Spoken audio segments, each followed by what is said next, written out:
All right, YouTubers and motorcyclists, it's time to change the brake lines on my 2013 Ninja ZX6R 636. And she's been sleeping all winter long. The last time I had her out was at the Autobahn Country Club, or Joliet Speedway, in Joliet, Illinois, and the track's kind of rough, so you could see my tires were chewed up pretty good the last time I had her out. And that's the rear tire, obviously. And I've got her on a trickle charger. My battery's a little weak, and so when I want to use her, I want to keep her trickle charging, so I can use her. And like I said, we're getting started with a brake line, changing the brake lines. And the reason, here's the new Galfer brake lines. These are the fronts, and this is the rear. This is the rear. And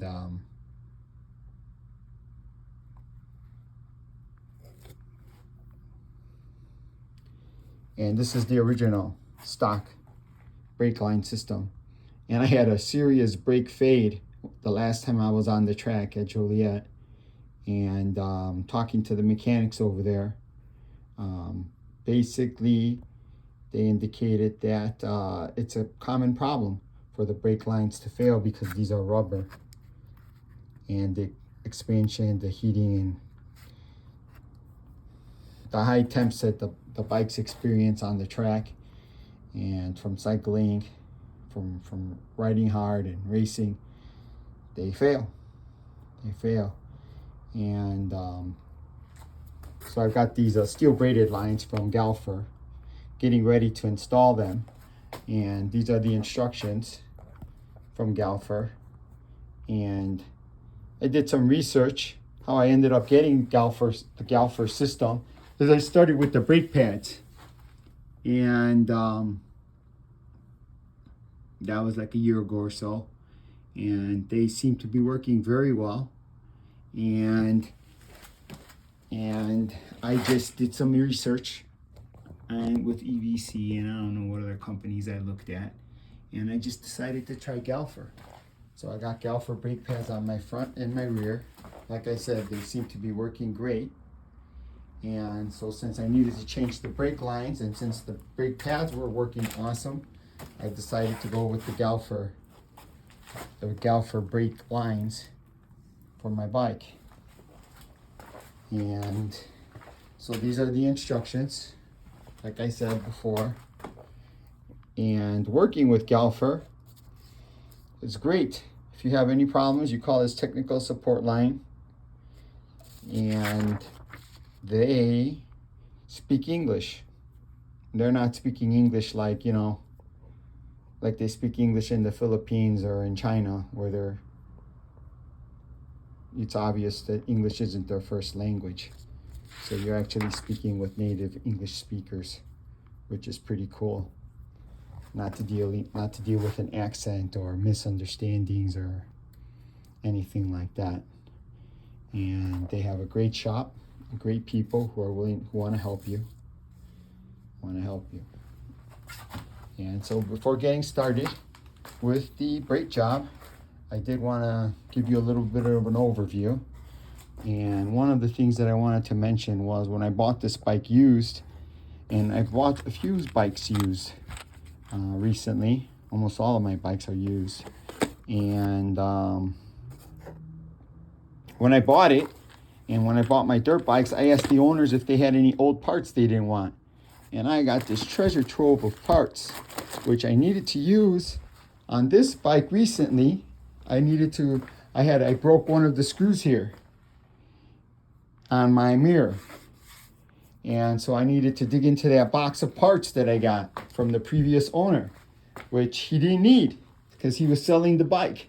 So I'm so glad I asked him. So I want to make sure I mention that to you, You're buying a bike used, and you can get lots of excellent parts that you might not be able to even find replacements for if you have to do any work.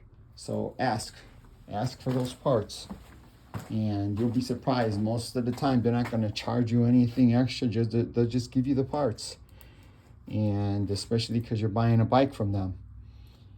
So make sure you get those parts. Then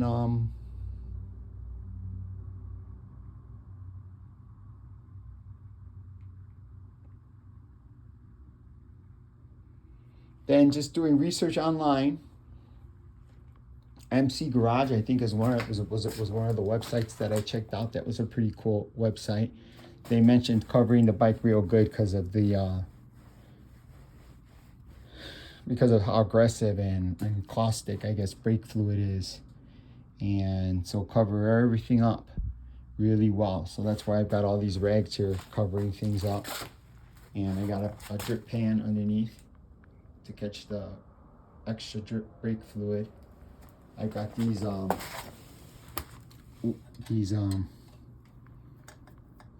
don't know if this is 12 gauge or 14 gauge wires set up to hold the canister of the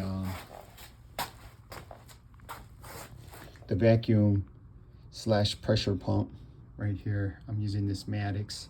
I've used a couple, and actually I really needed this for this job to pull the fluid through the master cylinder right here, the master cylinder bleeder.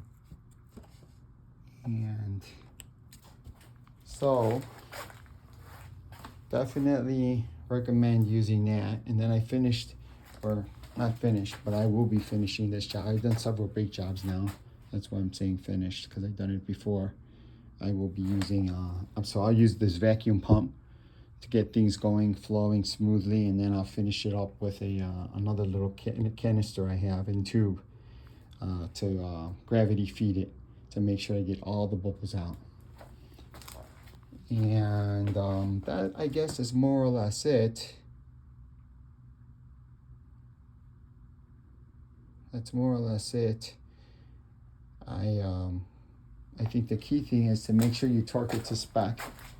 They warn you here in their instructions, do not over torque 17 to 20 foot-pounds, and they say please.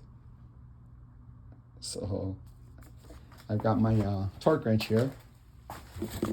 This beauty. It's not really a beauty, but it gets the job done. And it's effective. And then in order to get to the master cylinder, I had to put a couple of extensions, 6 and a 4-inch extension with a swivel, because the master cylinder is in a weird angle here, which you can't really see because it's already taken off. That the banjo bolt is not there because I already took the OEM system off already and started experimenting with cutting some extra tubing for this guy because it seems like it's a little thinner. And what else did I want to tell you? Make sure you double check your instructions, read them and reread them.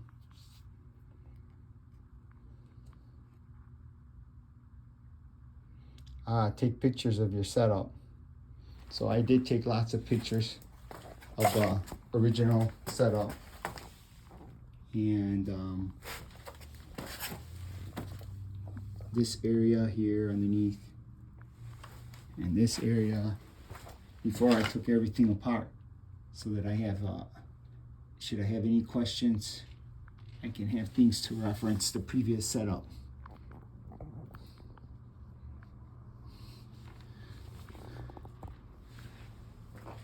Take pictures, take lots of pictures.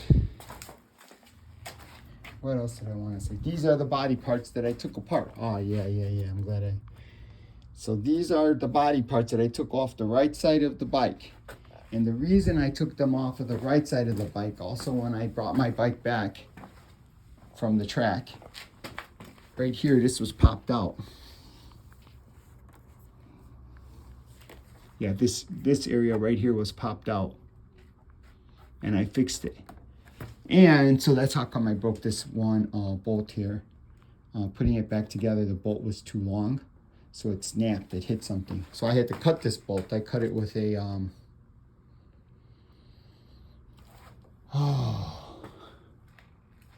I just cut it with a hacksaw. I used the hacksaw, and then I used a steel file to file it down smooth, the edges. And I estimated it, what the distance was. I took a long bolt. I took a longer bolt because the first bolt hit interference. So then the next bolt I took, I put it in there, and then I took a measurement with a steel ruler.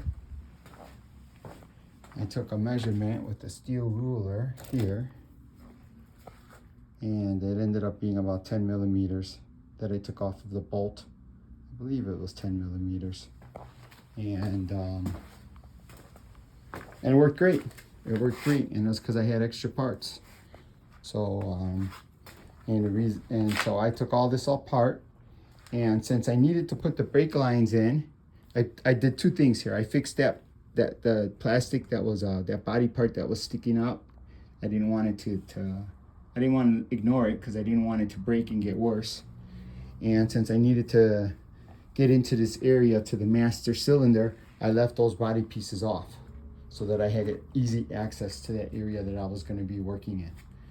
And so I would definitely recommend, you might want to really seriously consider taking off some of those body panels so that you have an easier area to work with, easy access. The bike's got about 15,500 miles. And so she's gonna get new brake lines. And I'm gonna get started on that. This video is gonna be at least a 2-part series, probably a 3 or more part series. And hopefully you find this very useful. And stay tuned. Let's get started. The next video, I think I'm gonna use one of those, I forget what it's called, but when they do everything in fast motion, so you won't have to hear me talking and rambling. Even though I hope that I'm not just rambling, that I'm providing some useful information. Talk to you later. Ciao.